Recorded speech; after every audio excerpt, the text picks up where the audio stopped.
Let's get ready to mortgage. He is the prince of programs, guru of guidelines, master of matrices. He puts the fun in funding. Please welcome Mark, Mr. Mortgage, it-HELOC. All right, you heard the man. My name is Mark it-HELOC, host of the Mr. Mortgage Show, and thank you so much for spending a bit of your weekend with us. We, as always, are going to cover the topics of the week, dive into what's happening in the world of interest rates and real estate. And yeah, we're gonna dive right in. But before we do that, I want to cover just a couple of quick things. Recapping the week. I guess let me start there. Recapping the week. Interest rates remain kind of flat. We're in a trading channel. We've been there for a while. We look like we're going to stay there. I know a few weeks ago we had a show. I think we titled it on the podcast, "What if Putin starts shooting?" And we were referencing what would happen in the interest rate environment. And when Russia started to invade Ukraine, there was a little bit of a pullback as we anticipated. However, it didn't stay very long. Rates, they pulled back maybe about 1/8 of a point for a couple of days, and we were able to. We got some preferential locks, and some clients were happy. But rates didn't move down for long, and they bounced right back, and they continued to remain virtually unchanged over the last several weeks. And you'll see, headlines that say rates are down, but just kind of read that first line and underneath the headline, they might have moved, 0.03. So, a 3.99 might be 3.96, or a 4.25 might be 4.21, but not significant moves. As far as I'm concerned, I just class all that as, a flat channel that we're trading in. So not a lot of news there on the interest rate side, although we are definitely watching Europe to see if there are any impacts beyond what we've already felt. But hey, listen, this week was Tuesday. We celebrated National Women's Day. And I know a lot of us are still celebrating National Women's Day. In my house and in my life, it's kind of National Women's World, if you will. I was super blessed to be raised by a very strong and capable woman in my mother. So she was an amazing lady.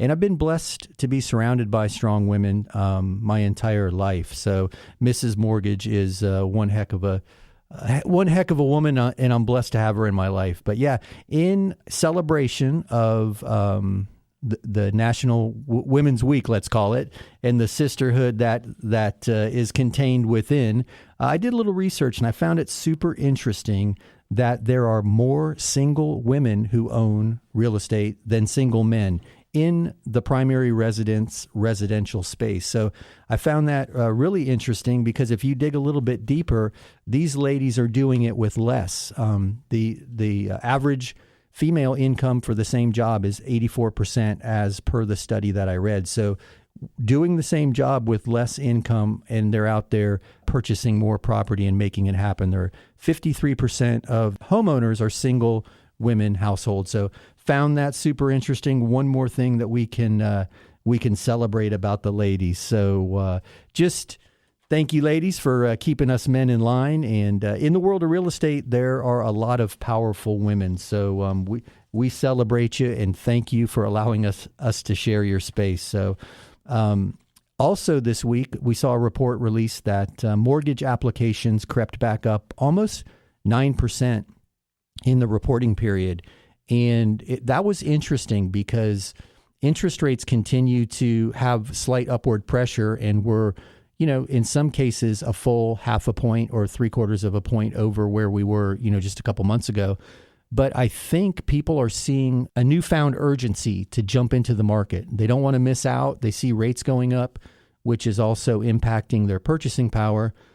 So it's my belief, because of that, we saw a jump in purchase applications in the mortgage world, as well as cash out refinances. And I'm going to touch on that in 1 minute. We're kind of entering a new cycle, and I'm going to call it the Jan cycle, and I'll explain that in a moment. So I thought that was kind of an interesting statistic that popped out this week, that mortgage applications jumped up 9%. So foreclosures still remain historically low. There is a little more foreclosure activity, but we're going from a not zero, but relatively low, darn near 0% foreclosure rate to starting to see some more filings. And I think there were about 2,600 completed mortgage foreclosures in February in the state of Florida, which is typically a leading state in foreclosure activity. So foreclosures remain scarce, the market remains hot, and the ladies are out there getting it done. So that's kind of wrapping up the week where we were this last week.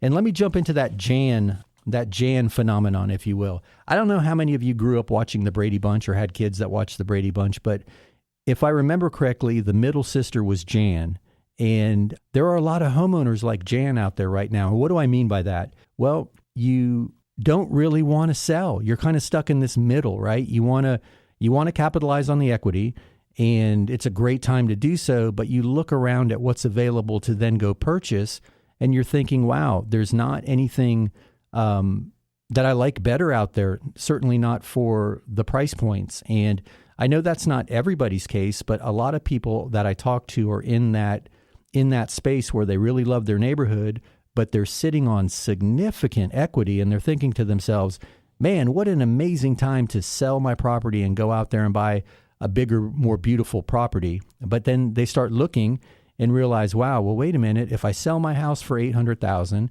and I take $400,000 of equity and I go out there and drop it on $1.2 million property, well, my taxes are going to be based on that higher purchase price. My insurance is going to be based on that higher value. Does it really make a lot of sense? I kind of like my neighbors. I wave at them every morning. My kids go to school in this school district. So there are people out there who are saying, okay, wait a minute, I feel stuck in the middle. And we're seeing some interest in the refinance space for people who want to renovate or put additions on their home. So they're taking that big nest egg of equity and reinvesting it in the property.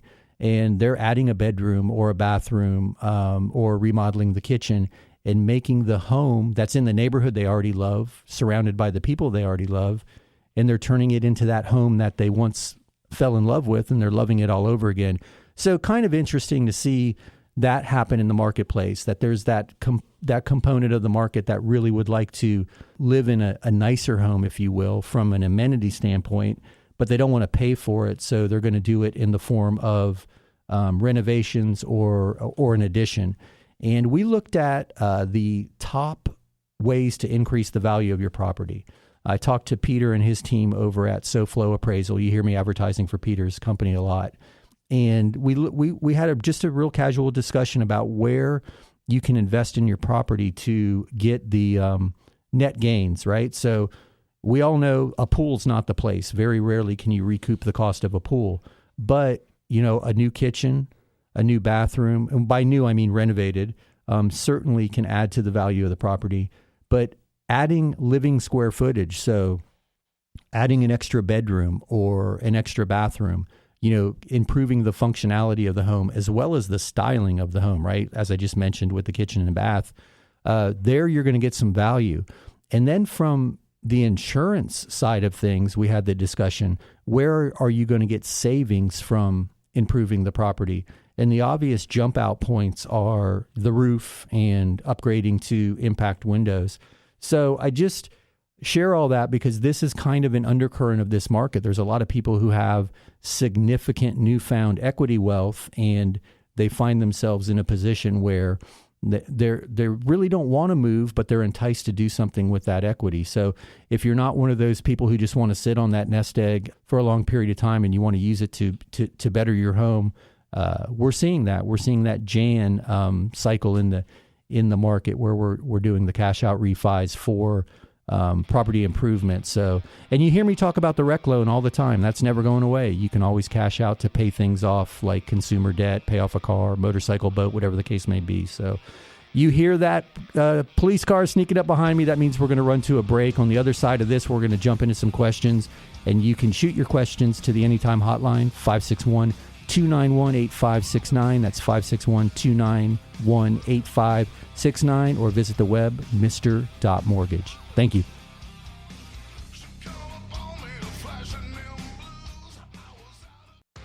Hey, it's Mark Eitel here, host of the Mr. Mortgage Show. And you've heard me talk about the valuation tool that we use in our lending practice almost daily. It's not quite an appraisal, but it's way more accurate than one of those online estimates. And we're happy to run one of those reports for you at no charge. Just visit freevaluereport.org. That's freevaluereport.org. Give us a little information about the property, and we'll be happy to send you your report. That's freevaluereport.org.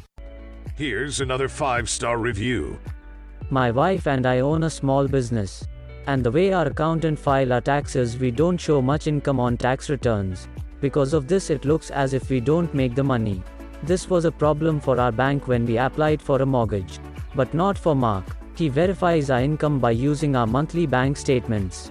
Mark and his Mr. Mortgage team made a big difference for me. Yes, I am happy to recommend Mr. Mortgage Mark. It's not every day that you need an appraisal, whether it's for a divorce settlement, estate planning, or maybe you're appealing a tax assessment, or you just want to make sure you have adequate coverage in your property insurance. When you need a certified appraisal, turn to my friends at soflappraisal.com. That's soflappraisal.com. Peter and his team have been appraising properties here in South Florida for decades. soflappraisal.com. And tell them you heard this on the Mr. Mortgage Show. Are inflation and everyday expenses eating into your retirement income? Maybe you've considered a reverse mortgage and have unanswered questions like, do I still own my property? Can the bank kick me out? What happens when I die? Can I still leave my house to my kids? These are all great questions. Visit www.moreaboutreverse.com to learn more. That's www.moreaboutreverse.com. www.moreaboutreverse.com. Welcome back to the Mr. Mortgage Show. Call us now, 561-291-8569. All right, you heard him. 561-291-8569 is the Anytime hotline. And by anytime, I mean literally anytime. It rings here in the studio when Dom and I are here at the show, and Dom's my producer. And it pushes to my office during the week. So if you have questions, that's a great way to get us, 561-291-8569. Or as always, the website, www.mr.mortgage. There's never a .com. Just type in mr.mortgage. And you'll find us. So, yeah, I mean, we talked about the Jan phenomenon. So instead of stomping your foot and yelling, Marsha, Marsha, Marsha, there might be a chance to capitalize on some of that equity for home improvement. So last thing I wanted to touch on, I got a little bit sidetracked there with Jan, was, you know, with what's going on in Europe, there's a lot of Russian investment in real estate in the States, and in Florida primarily a lot. So there was a study released, or a report. I call everything a study, but a report that NAR, National Association of Realtors, released this week, that there's some curiosity, if you will, what's going to happen to the Russian investor. We see in the news that the yachts are being seized from the oligarchs, and you know we're definitely putting pressure on Russia in that aspect. So what's going to happen to their real estate? And they're cautiously watching that. And I just found this interesting. This is just kind of an oh, by the way, but 29% of Russian investment in the United States real estate market is in the state of Florida, 16% in the state of Georgia, which really surprised me because for some reason I don't imagine a Russian guy with a pickup truck and a six-pack running through Georgia. But hey, I'm a Florida hillbilly, so I'll be right out there with them. But yeah, 16% in Georgia, 13% in New York, which again surprised me. I thought that would have been higher. 8% in California, and 5% in Illinois, and the rest is split up over the country. So it'll be interesting to see if there's some seizures on the real estate side. There doesn't appear to be any pressure there now.